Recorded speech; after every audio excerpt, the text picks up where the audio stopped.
Hello friends, welcome to Mission IS. Now friends, in this video you are going to get the most important topic for your upcoming prelim exam 2021.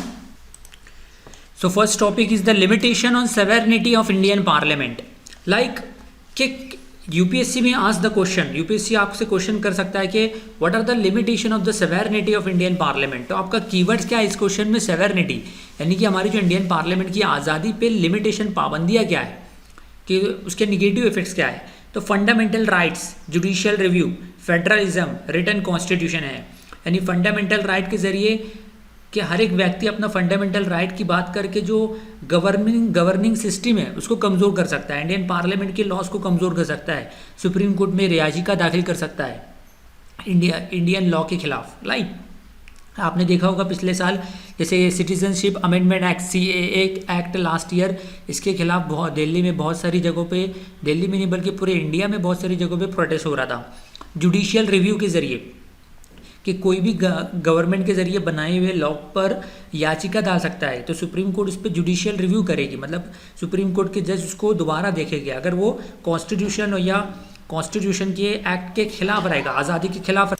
अगर supreme court ने ये पाया कि ये law के provision, किसी law के जो सेंट्रल गवर्नमेंट ने लॉ बनाई है उसके प्रोविजन कॉन्स्टिट्यूशन के खिलाफ जा रही है, तो सुप्रीम कोर्ट के पास ये पावर है कि जुडिशियल रिव्यू के जरिए उस लॉ को निकाल फेंके।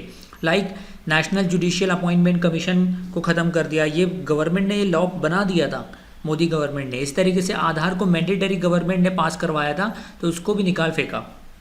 नाउ फेडरलिज्म मतलब dual government, one is a central government, another is a state government. So कि हर एक स्टेट को इंडियन गवर्नमेंट ने फेडरल स्ट्रक्चर अडॉप्ट किया, यानी कि सेंट्रल गवर्नमेंट अपने सेंट्रल लॉ बनाएंगे जो कि ऑल ओवर कंट्री इंप्लीमेंट होगा, और हर एक स्टेट गवर्नमेंट बनाया, स्टेट लॉज बनाएंगे। स्टेट गवर्नमेंट है तो वो अपनी सेल्फ ऑटोनोमस पावर है उसके पास कि वो खुद का लॉ बना सकती है, जो कि वहीं पर स्टेट के जोग्राफिकल बाउंड्री के अंदर ही इम्प्लीमेंट होगा।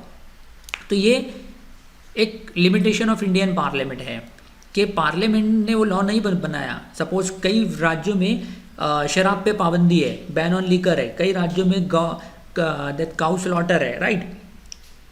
अगर शराब, जैसे कि for example Bihar and Gujarat में शराब पे पाबंदी है, राइट, तो वहाँ पर आपको शराब का शॉप मिलेगा नहीं, वहाँ पे इलीगल है। लेकिन महाराष्ट्र में, गुजरात, अदर स्टेट में, इंडिया के राजस्थान, तमिलनाडु वगैरह में शराब आसानी से बिकती है। तो that is the limitation at Indian Parliament, and one of the main limitation is that our constitution is a written constitution। हमारा जो constitution है written है, जिसकी वजह से उसमें amendment आसानी से हो सकता है। तो these are the limitation। New Year resolution UPSC CSE, if you are preparing, अगर आप 2021 या 22 या 23 के लिए 21, 22, 23 के लिए UPSC की एग्ज़ाम की प्रिपरेशन कर रहे हो, तो आपकी प्रिपरेशन को और भी मजबूत करने के लिए, और भी स्ट्रॉन्ग बनाने के लिए अनअकैडमी लेकर आया है new year resolution 6 month batch. कम से कम ये यूपीएससी का जो प्रिपरेशन का बैच होगा वो 6 महीने का होगा, इसके अलावा 1 साल का और 2 साल का भी है। तो इसमें होगा क्या, सबसे पहले तो आपको ये ध्यान रखना है कि यूपीएससी प्रिपरेशन के लिए 2 चीज़ का होना आपके पास बहुत ज़रूरी है। एक तो सही दिशा, सही गाइडेंस, और दूसरी चीज़ कंटिन्यूअस इवैल्यूएशन, ताकि आपको पता चले कि आप जो पढ़ रहे हो तो उसको सही डायरेक्शन में जा रहे हो कि नहीं, as per the UPSC prelim and mains exam के डिमांड के हिसाब से आपकी तैयारी हो रही है कि नहीं। तो इसके लिए अनअकैडमी ने लेकर आया है UPSC new year resolution batches for the UPSC prelims and mains preparation. तो इसमें आपको प्रीलिम का सिलेबस कवरेज करके दिया जाएगा, इस सिलेबस को कवर करेंगे बाय अनअकैडमी टॉप एजुकेटर। इसके अलावा जैसे कि मैंने बताया कि प्रीलिम टेस्ट सीरीज होगी, जिसके ज़रिए आपको अपना पोजीशन पता चलेगा कि आप सही डायरेक्शन में जा रहे हो कि नहीं, right. And PDF study material दिया जाएगा, जो कि लेक्चर जो रहेगी हिंदी इंग्लिश दोनों में रहेगी, लेकिन नोट्स इंग्लिश में प्रोवाइड की जाएगी। And dedicated doubt clearing session भी होगा, आप अपने डाउट, अपने जो भी प्रॉब्लम्स है वो एजुकेटर से पूछ सकते हो। इसके अलावा इंटरव्यू प्रिपरेशन भी होगा। तो कम से कम 6 महीने का बैच है, इसके अलावा 1 साल का है 2022 के लिए, 2021, 22 और 23 के लिए कोर्सेस स्टार्ट है।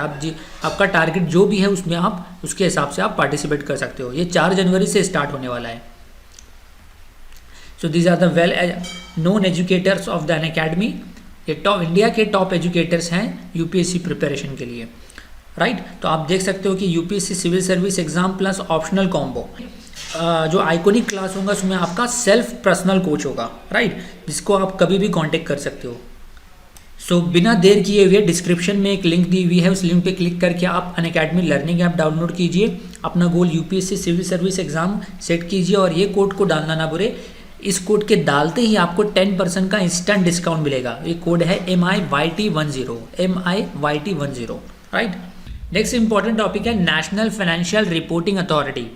कि financial reporting authority it is an question कैसे आ सकता है यूपीएससी प्रीलिम में, it is an independent regulator two statement दिया रहेगा, it is an independent regulator to oversees the auditing profession and accounting standards in India. It comes under the state government, ये comes under the directly home minister, या है ना, it comes under the RBI act 1949। तो इस तरीके से statement wrong बन सकता है, लेकिन it comes under the companies act 2013। तो I hope IAS aspirants you like this video, कि कुछ ही मैंने 2 ही कॉन्सेप्ट यहाँ पे एक्सप्लेन किए, लेकिन ये बहुत ही क्रूशियल टॉपिक है and it might be come in exam. तो आपको पसंद नहीं तो इसे ज़्यादा से ज़्यादा लाइक कीजिए एंड शेयर कीजिए इस वीडियो को, ताकि more and more students will be benefited.